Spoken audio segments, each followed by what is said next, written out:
하나님의 말씀을 같이 받도록 하겠습니다. 하나님의 말씀은 히브리서 3장 1절부터의 말씀입니다. 3장 1절부터 6절까지 말씀입니다.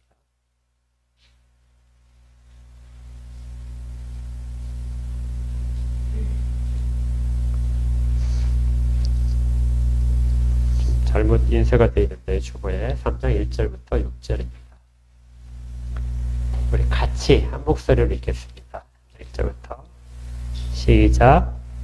그러므로 함께 하늘의 부르심을 받은 거룩한 형제들아, 우리가 믿는 도리의 사도이시며 대제사장이신 예수를 깊이 생각하라.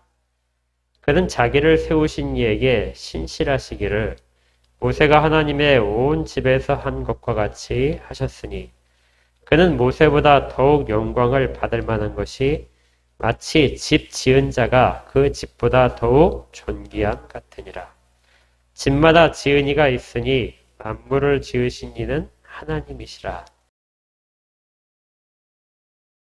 응원하기 위하여 하나님의 온 집에서 종으로서 신실하였고 그리스도는 하나님의 집을 맡은 아들로서 그와 같이 하였으니 우리가 소망의 확신과 자랑을 끝까지 굳게 잡고 있으면 우리는 그의 집이라.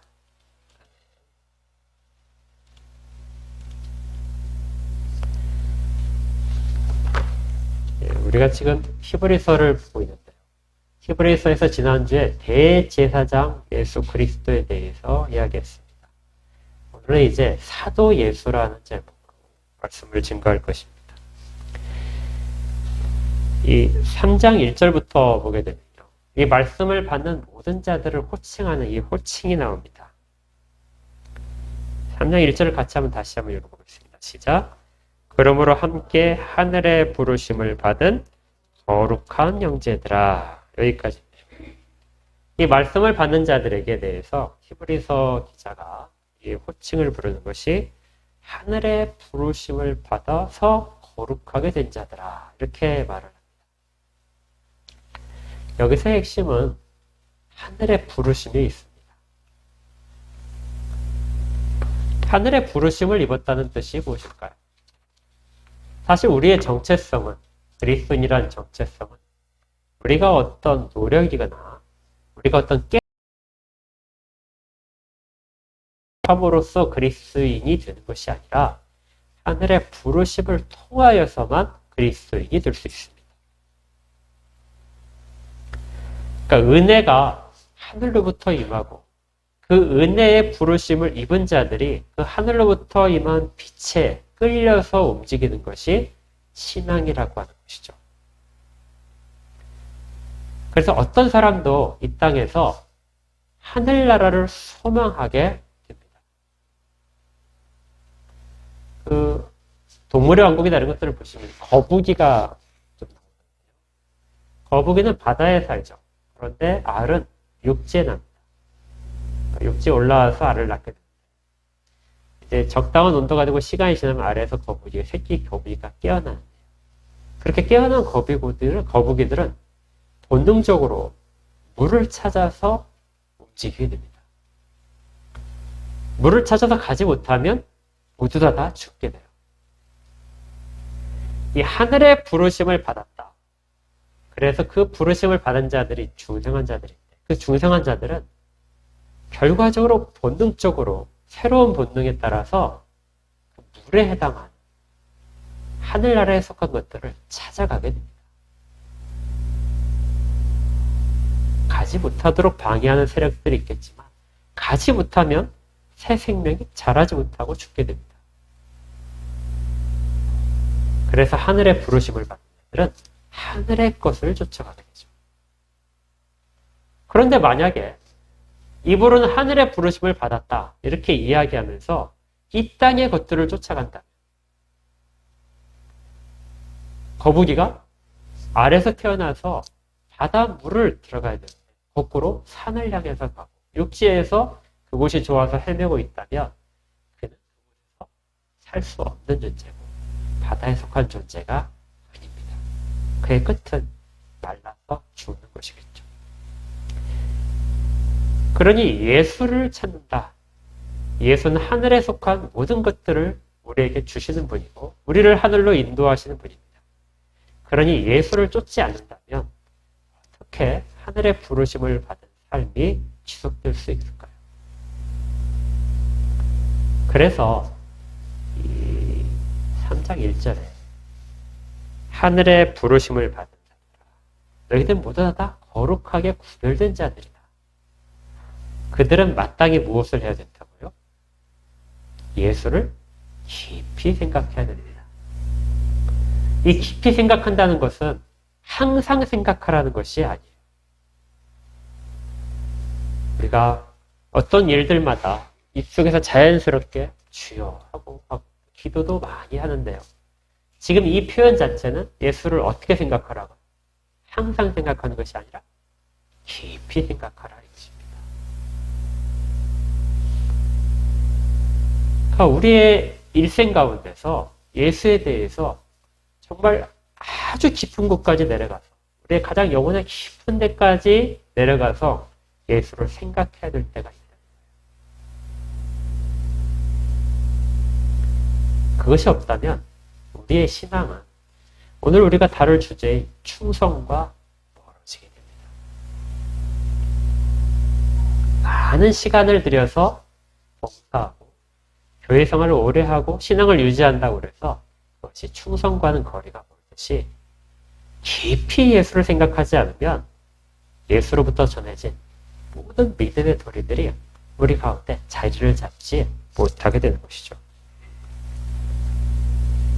그래서 이렇게 예수를 쫓아가는 자들, 이 땅에 살고 있으면서도 하늘의 부르심에 따라 하늘의 것들을 소망하는 사람들을 위해서 이 땅 가운데 보내주신 그러한 사람들의 붙이는 이름이 바로 사도입니다. 그래서 오늘은 이 그리스도, 예수 그리스도에 붙은 명칭 가운데 지난주에 우리가 대제사장에 대해서 살펴봤다면 오늘은 사도 예수에 대해서 살펴볼 것입니다. 약간 좀 어색하실 거예요. 그렇죠. 사도란 우리가 보통 생각할 때 누구한테 붙이는 호칭이죠, 사도는? 베드로나 요한이나 바울이나 이런 사람들에게 붙이는 그런 호칭으로서 우리가 익숙한데요. 아포스톨로스라는 이 단어 자체는 어떤 왕이나 높은 지위 있는 사람이 자기를 대신해서 보낸 그런 사람을 가리키는 말입니다.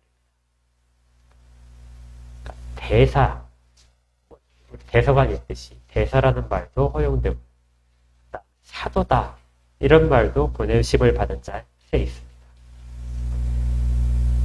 그럼 왜 이 단어를 히브리서에서는 이 예수라는 이름 앞에 붙이고 있을까요?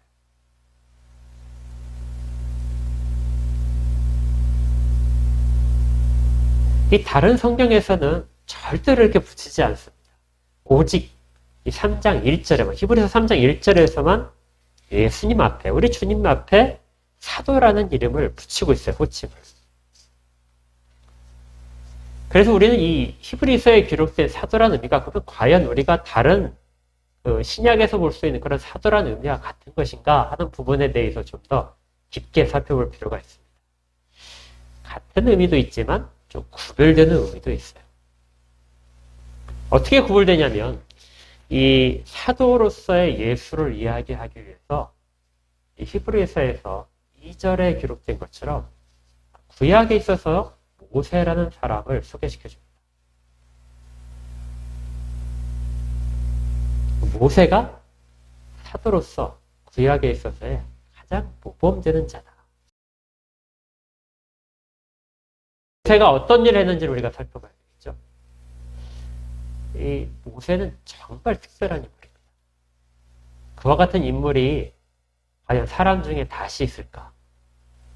그렇게 할 정도로 그의 인생이 극적이고 그가 이루어낸 일들도 어마어마합니다. 그래서 여러분들 영화를 좋아하시면 지금까지 만들어진 영화 중에 성경 인물로 이렇게 만들어진 영화들이 있어요. 그 중에 가장 대표적으로 많이 언급되고 주인공으로 나오는 인물이 바로 모세입니다. 여러분 이집트 왕자 아시죠? 이집트 왕자인 것도 그렇고 십계라는 영화도 그렇고 이처럼 모세의 인생 자체가 영화의 소재가 될 만큼 극적입니다. 그런데 이 사도라는 이름을 붙인 데서 우리가 알듯이 이 모세는 하나님이 부르셨고 하나님이 그를 통하여 보여주신 모든 것들을 그대로 다 수행한 사람입니다. 모세가 어떤 일들을 했었죠? 기억을 해보면 모세는 이스라엘 백성들을 애굽의 노예 상태로부터 끌어내서 홍해를 건너게 해서 자유인이 되게 만들었습니다. 그러니까 노예 상태에서 해방시킨 인물이 바로 모세였습니다. 또 어떤 일을 했죠? 모세는 하나님으로부터 율법을 받아서 이스라엘 백성들의 법을 만든 사람. 또 하나가 더 있어요. 그는 하나님이 보여주신 대로 이스라엘 백성 가운데 하나님이 함께 거하실 성막을 세운 사람입니다. 그리고 광야의 40년 길을 홀로 지도자가 되어서 이끌었던 그런 사람이죠. 그러니까 이스라엘 백성이라고 이야기 붙일 때 이전까지는 사실 이스라엘 백성이라고 붙일 만한 어떤 공통성, 정체성도 사실은 없었습니다. 그냥 조상이 같다 하는 것밖에 없었고 나머지 아무런 정체성이 없었는데 이스라엘이라는 이름을 가진 백성의 정체성을 생기게 만든 것이 그게 바로 모세라는 것이죠. 그래서 모세는 이스라엘 백성들 가운데 정말 특별한 인물입니다. 다윗보다도 성경적인 의미에서 보게 되면 모세가 정말 더 많은 일들을 감당을 한 사람이죠.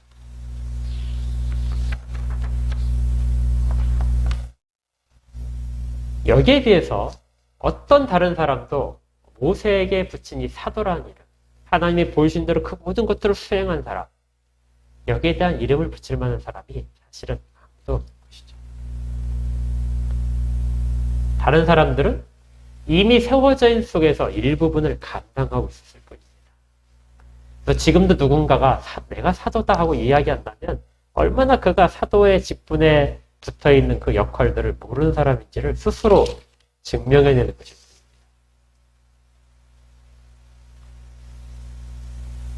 그렇다면 우리 주님께 어떻게 사도라는 이름을 붙일 수 있을까요?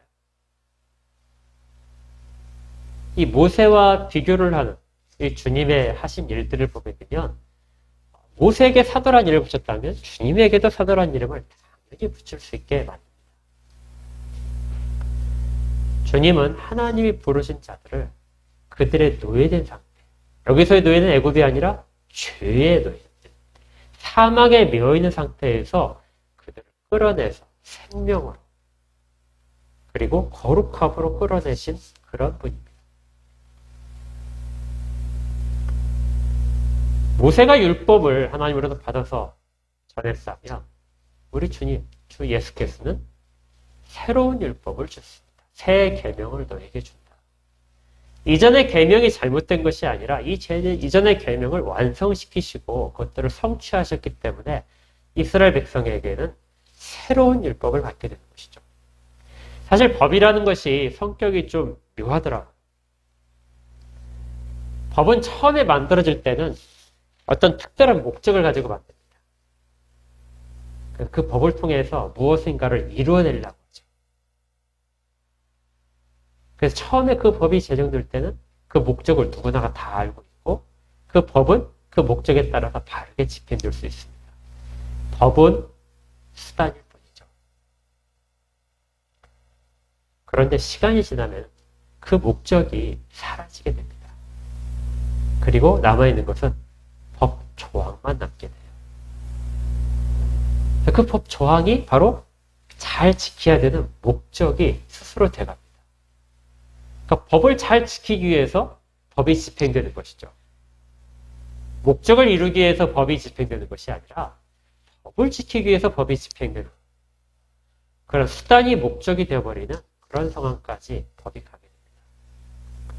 물론 이걸 방지하기 위해서 판사들이 재판에 대해서 어느 정도의 해석권을 가지고 있긴 합니다. 그 동일한 법조문에 대해서도 그걸 적용시킬 때 어떤 목적인가를 판사들이 살펴서 그것들을 적용하는 부분이 조금씩 다르게 될 텐데요. 그렇더라도 그 한계를 벗어날 수 있는 사람은 없습니다. 이스라엘 백성이 받았던 법도 이렇게 된 상황이었어요. 하나님이 모세를 통하여 법을 주셨지만 하나님이 그 주신 목적에 따라서 법을 지키는 것이 아니라 법을 지키는 것이 목적이 되어서 다른 일들을 하게 된 것이 우리 주님이 오실 때 상황인 것이죠. 우리 주님은 그 일들이 잘못되어 있다고 지적을 하십니다. 율법을 폐하는 것이 아니라 율법의 본래 정신을 완성시키기 위해 오셨다. 그러니까 모든 사람들이 하나님의 율법에 대한 생각들, 그 목적을 다 잊어버리고 망각했을 때 그 법을 만드신 분이 그 법에 대한 목적을 다시 말씀하시고 그리고 회복시키시는 것. 그래서 주님은 모세가 했던 것과 비교될 그런 새로운 율법에 대한 수여자로서 그 역할을 하시고 계신 것이죠. 또한 모세를 통하여 성막이 지어지고 제사를 통하여 죄가 사야진 형식들이 주어졌다면 주님은 이제 짐승의 피로써 드리는 것이 아니라 영과 진리로 드리는 예배에 대한 것들을 말씀하시고 특정한 성막이나 성전을 통하여서만 하나님을 만날 수 있는 것이 아니라 너희 몸이, 너희 공동체가 하나님이 거하시는 곳이다는 성전에 대한 것도 새롭게 하셨습니다. 이것은 바로 하나님의 뜻을 그대로 드러내신 것이죠. 그래서 사도라는 이름을 모세에게 붙이고 신약에서는 주님에게 붙인 이 특별한 것을 히브리서가 말하고 있는 것입니다. 그런데 이렇게 어떤 일을 했냐가 이 사도에서의 가장 중요한 일이 아니라 이것보다 훨씬 더 중요한 요점이 있습니다. 그걸 우리가 이제 오늘 능력에서 살아봤는데요. 이 히브리서 기자는 2절에서 이렇게 이야기합니다. 모세가 사도로서 가졌던 모든 것들은 그가 했던 일들에 있는 것이 아니라 2절에 모세가 하나님의 온 집에서 한 것과 같다. 한 것이라는 말은 바로 위에 있는 신실함입니다. 모세가 사도로서의 정말 인정받을 만한 모범적인 사람이라는 대표적인 인물이라는 그에게 있었던 것이 과연 무엇인가? 그런 앞에 있었던 모든 일을 해서 사도로 인정받는 것이 아니라 사도로서 인정할 수 있는 것은 그가 하나님의 온 집에 대해서 신실했다는 것이죠. 이 신실했다는 단어가 민수기 12장 7절에 있는 단어를 인용을 하고 있는데요. 민수기 12장 7절을 보시면 이렇게 되어 있습니다. 하나님이 직접 선언하신 부분인데요. 내 종 모세와는 그렇지 아니하니 그는 내 온 집에 충성함이라. 민수기 12장 7절에 있는 이 충성한다는 이 단어가 바로 아만이라는 단어예요. 이 아만이라는 단어를 우리가 많이 읽는 단어인 아멘이라는 단어의 원형입니다. 그러니까 충성이라는 단어와 믿는다는 단어와 신실하다는 단어들이 사실은 다 같은 단어라는 거예요.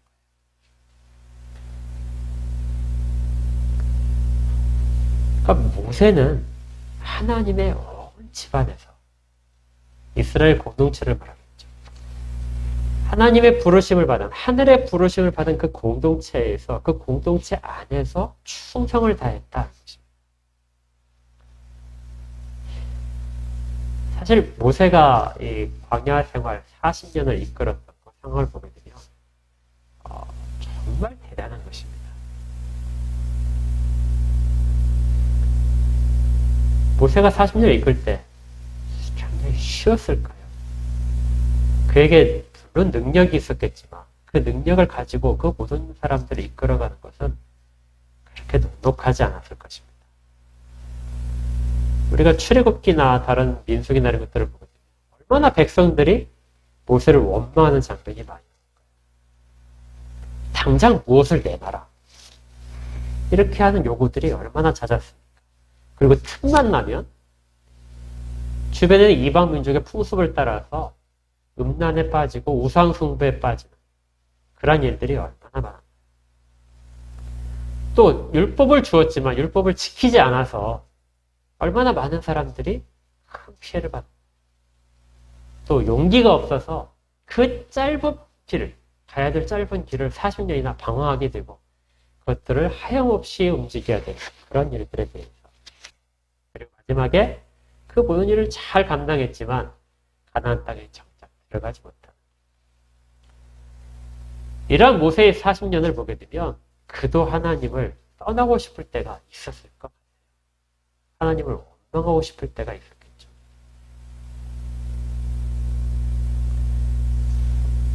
그런데 이 모든 것에 불구하고 하나님은 모세에 대해서 그가 어떻다고요? 내 온 집에 충성했다. 그는 하나님을 원망하지도 않아.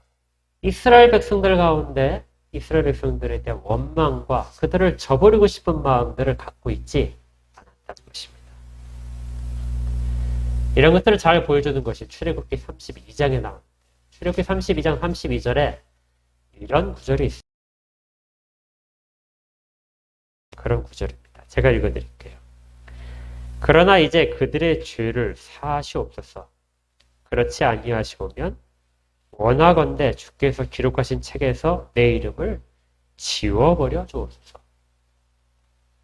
그러니까 모세는 범죄하고 원망하는 사람들에 대해서 하나님을 자꾸 떠나려고 하는 사람들에 대해서 모세가 하나님 앞에 그들의 죄를 용서해 주시옵소서. 차라리 제 이름을 하나님의 책에서 지워버리시고 그들을 살려주시옵소서. 이렇게 자기의 모든 것들을 바쳐서 이스라엘 백성들을 구하고 싶어 했습니다. 이것이 바로 충성이라는 것이죠. 그는 자기의 탐욕을 구하지 않았고 자기의 명성을 구하지도 않았습니다. 그 40년 기간이 오로지 다 이스라엘 백성을 바로 세우는데 하나님이 원하시는 곳까지 그들을 데려가는 데 있어서 모든 노력들을 다 기울인 이것이 바로 모세가 했던 충성이었습니다.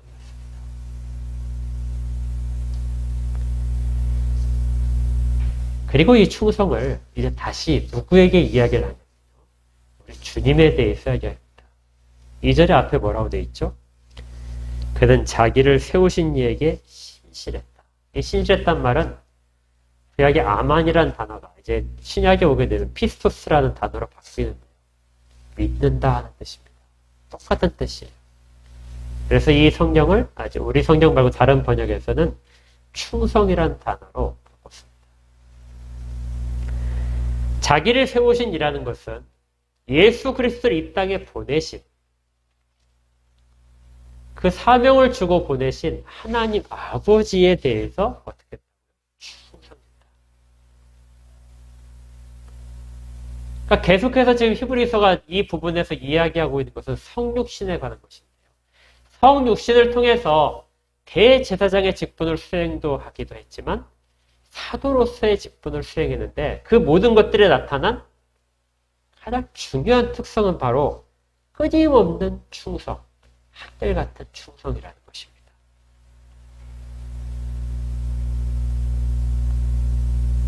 복음서를 통해서 우리는 우리 주님께서 성부 하나님께 대해서 얼마나 충성을 보였는지 그 부분들이 얼마나 자세히 나왔는지를 볼 수 있어요. 가장 대표적으로 볼 수 있는 것이 요한복음 17장에 주님이 그 마지막 중보 기도를 하신 장면이 나옵니다. 요한복음 17장에 보시면 한번 찾아볼까요? 여기는? 요한복음 17장에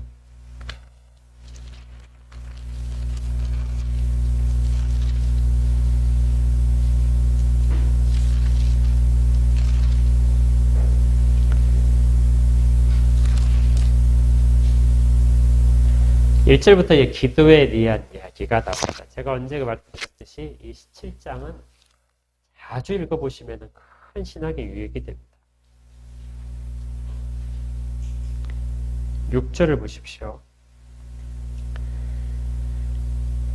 6절부터 주님의 기도 가운데 이런 언급들이 나옵니다. 세상 중에서 내게 주신 사람들에게 내가 아버지의 이름을 나타냈습니다. 주님은 자기 앞으로 나오는 모든 자들에 대해서 어떻게 그들을 받아들이시면요. 하나님 아버지께서 세상 중에서 내게 주신 사람,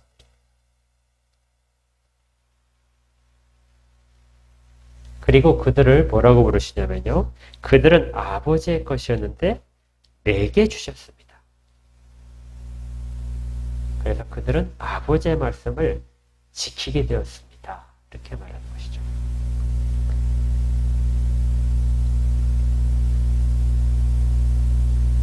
그러니까 주님은 하나님 아버지께 속한 자들을 예수에게, 자기에게 다 넘겨주셨다.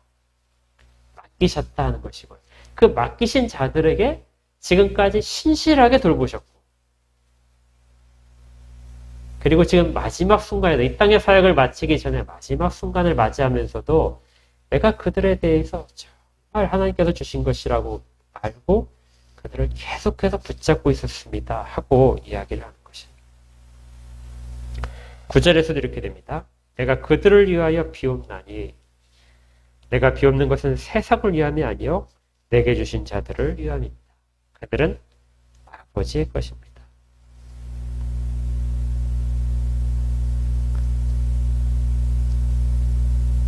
그러니까 주님은 자기에게 주신 자들에 대해서 그들을 위하여 생명까지 주시면서 충실하게 돌보신 것입니다. 그러니까 예수 그리스도에 대해서도 그분의 특성을 이야기할 때 히브리서에서는 그것도 바로 충성이다. 그러니까 충성이라는 것은 이렇다는 것이죠. 우리가 어떤 것을 믿게 될 때 밖으로부터 들어오는 것이 믿어지는 것. 대상이 우리한테 신뢰감이 되는 것. 하나님이 그 일을 하셨기 때문에 하나님이 신뢰하게 되는 것. 이것이 우리 가운데 믿음인데요. 이 믿음이 밖으로 다시 돌아갈 때 그때도 우리는 믿음이라는 이름을 쓰지만 다른 번역을 하게 되면 충성이라는 단어로 번역될 수 있다는 것입니다. 그러니까 우리가 아멘이라는 단어를 어디다 많이 쓰죠? 기도를 마칠 때 많이 쓰죠. 또 어떤 은혜를 받을 때 아멘이라고 하잖아요. 근데 아멘이라는 뜻이 진실로 그렇습니다 하고 그 진실로 그렇다는 것에 대한 고백과 인정이기도 하지만 다른 의미로 보게 되면 충성의 서약이기도 합니다. 그러니까 군대 가게 되면 군대 그 부대마다 이제 좀 격려하는 구호가 틀리지만 어떤 부대 가게 되면 충성하고 이렇게 격려를 하죠. 그 말은 무슨 뜻입니까? 할 때마다 제가 충성에 대한 것을 기억하는 거예요. 뭐 아멘이라는 말 자체도 우리가 기도할 때마다 하나님이 하신 일들에 대해서 내가 전부 다 신뢰하고 그대로 따르겠습니다 하는 것이 바로 아멘 속에 담겨있는 우리의 충성 서약이라고.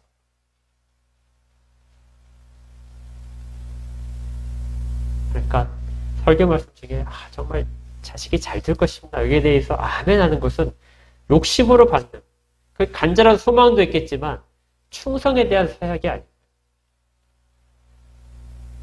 여기처럼 예수를 깊게 생각하라 이렇게 말이 선포될 때 그때 아멘으로 될 때 이때가 바로 내가 정말 그대로 충성하겠습니다 하고 지키겠습니다 하고 다짐을 하는 것이라.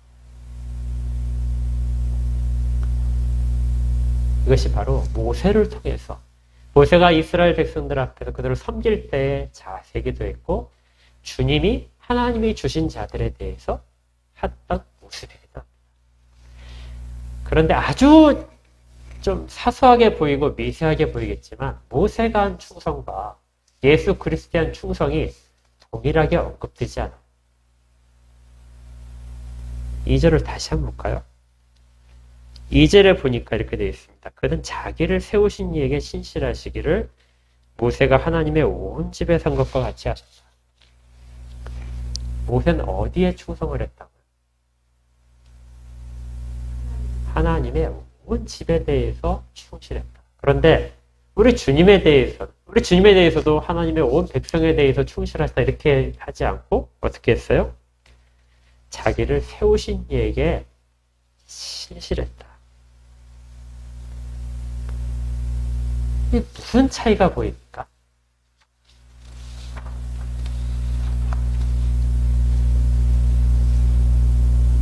모세는 하나님의 집이 세워진 다음에 그 집을 섬기고 보존하라는 그러한 사명을 받고 보내심을 받은 사람입니다. 그러니까 모세는 하나님의 집이라는 단어보다 작은 의미예요. 모세보다 더 큰 것이 하나님의 집입니다. 그러니까 하나님의 집이 모세를 위하여 있지 않고 모세가 하나님의 집을 위하여 있는 것이죠. 모세는 하나님의 집에 속해 있습니다. 그렇게 할 때 우리 주 예수 그리스도가 하나님의 집에 대하여 충성했다 이 말을 붙이기가 어려워지는 겁니다. 왜냐하면 하나님의 집은 예수 그리스도에 속해 있기 때문이죠. 그러니까 모세보다 큰 것이 하나님의 집이었고 하나님의 집보다 크신 것이 예수란 뜻입니다. 그리고 예수는 그 일을 위해서 세워진 자. 그래서 모세는 종으로서 섬겼지만 우리 주님께서는 아들로서 섬겼다. 이렇게 나오는 것이죠. 아들로서 섬긴 이유는 하나님의 뜻에 따르기 위해서 섬겼다는 것입니다. 그래서 아들이 가장 클 때 그 아들이 자기 속의 일부인 하나님 맡겨주신 그 일을 위해서 자기의 모든 것들을 다 주셨다. 이것이 히브리서가 말하고 싶은 사도의 진정한 의미 속에 담긴 것이죠. 우리 주님이 이 일을 충성되게 하셨다는 것입니다. 모세는 한 번의 충성을 이 땅의 삶 속에서 끝났지만 주님은 지금도 그 일을 하고 계십니다.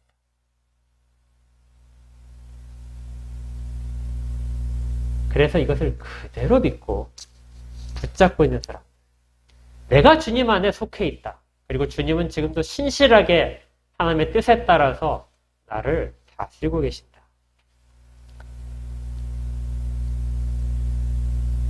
이것을 그대로 믿는 자. 이런 사람들에 대해서 6절에 이렇게 이야기합니다. 우리가 소망의 확신과 자랑을 끝까지 굳게 잡고 있으면 우리는 그의 집이라.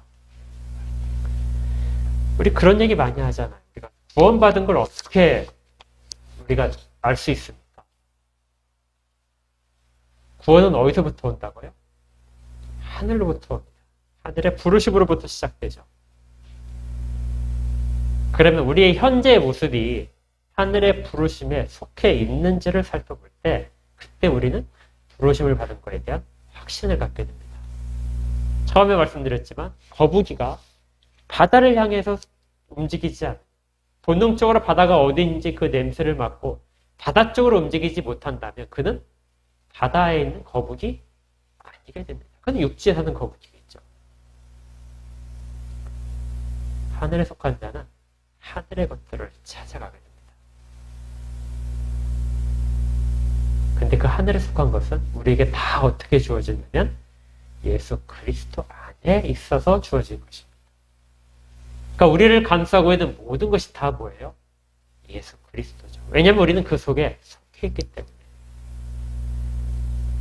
그래서 그것을 끝까지 붙잡는 자. 이러한 모습이 구원에 대한 확신을 우리에게 주게 됩니다. 그러니까 우리의 모습이 뭐라고요? 정말 지금 내가 예수에 대한 소망을 그대로 갖고 있는가? 그걸 떠나지 않고 있는가? 이 모습이 우리가 지금 현재 하나님의 집에 속한 자인가를 증거해 준다는 것입니다. 이 작업이 우리 가운데 의심이 들 때, 그리고 부족할 때, 그때 우리에게 요청되는 것이 바로 1절에 있었던 하늘의 부르심을 받은 거룩한 형제들아, 우리가 믿는 도리의 사도이시며 대제사장이신 예수를 어떻게 하라고요? 깊이 생각하라. 너는 예수 밖에 있어서 존재하는 자가 아니라 예수 안에 있는 존재다. 그래서 예수를 깊이 생각함으로써 너의 생명이 공급된다. 이것이 바로 확신이고 소망에 대한 자랑입니다. 우리가 예수를 자랑스럽게 생각하지 못한다. 우리는 하늘에 속한 것들을 충분히 깊게 생각하지 못한 사람들이죠. 우리가 소망의 확신과 자랑을 끝까지 굳게 잡고 있는 것, 이것을 요약하면 바로 충성입니다. 우리의 믿음입니다. 그러니 이 모든 일들에 대해서 오늘 본문에서의 우리가 1절부터 6절까지를 추적해 가면서 찾을 수 있는 단어들은 바로 충성, 신실함, 끝까지 잡는 것. 모세가 자기를 보내신 그 이스라엘 백성, 자기가 속해 있는 이스라엘 백성 가운데 끝까지 그들을 붙잡고 이끌었던 것. 그리고 우리 주님이 그들을 보내신, 그 하나님이 그들 주님께 주신 그 모든 것들을 끝까지 붙잡고 지금도 붙잡고 계시는 것. 그리고 우리도 거기에 대해서 다르게 반응하면서 그 모든 것들을 끝까지 굳게 붙잡고 있는 것. 이것들이 다 충성이고 믿음이고 신실함입니다. 예수 그리스도의 성육신은 이 목적을 우리 가운데 보여주셨고 그 하신 일들에 대해서 우리가 바르게 할 때 우리는 지금도 구원에 대한 확신과 우리가 하나님의 집 가운데 있는 하나님의 가족임을 바로 알 수 있게 되는 것이죠. 함께 형제된 모든 사람들이 우리는 하늘의 부르심을 받은 사람들입니다. 그러니 예수를 깊게 생각해서 우리에게 가진 소망이 더 확실해지고 자랑이 되고 끝까지 견디게 만들도록 그렇게 노력하십시오. 이것이 1절부터 6절까지의 내용인 것이죠. 우리에게도 일들이 일어나야 됩니다. 복음을 부끄러워하지 않고 우리 가운데 있는 예수의 이름, 예수 안에 포함된 것이 얼마나 자랑스러운 것인지를 떳떳하게 말해야 되고요. 그리고 그것들이 약해질 때마다 부지런히 쉽게 예수를 생각해야 됩니다. 이것이 우리 모두에게 그리고 이 땅에 있는 모든 그리스도인들에게 다 일어나기를 주의 이름으로 축복합니다. 기도하겠습니다. 하나님 감사합니다. 예수란 이름이 그저 한갓 우리의 필요를 채워주는 그런 존재가 그 가운데 담겨 있어야만 저희가 바로 의미가 살아나는 그러한 이름을 깨닫습니다. 그리고 그 은혜들이 이미 주어져 있어서 지금도 우리 주님의 보호하심 속에 저희들이 거하고 있음을 고백합니다. 우리의 믿음이 흔들리고 이 땅의 것들로 우리의 관심이 쏠리는 것 대신에 하늘 속한 것들로 우리의 모든 것들이 찾아가도록 우리의 관심이 다 그곳에 집중되도록 주님의 말씀이 삶의 지표가 되도록 그렇게 저희들 가운데 역사하여 주시고 인도하여 주시옵소서. 끝까지 소망을 붙잡는 저희 모두가 될 수 있도록 주님 지켜주실 것을 믿습니다. 예수 그리스도 이름으로 축복하며 기도합니다.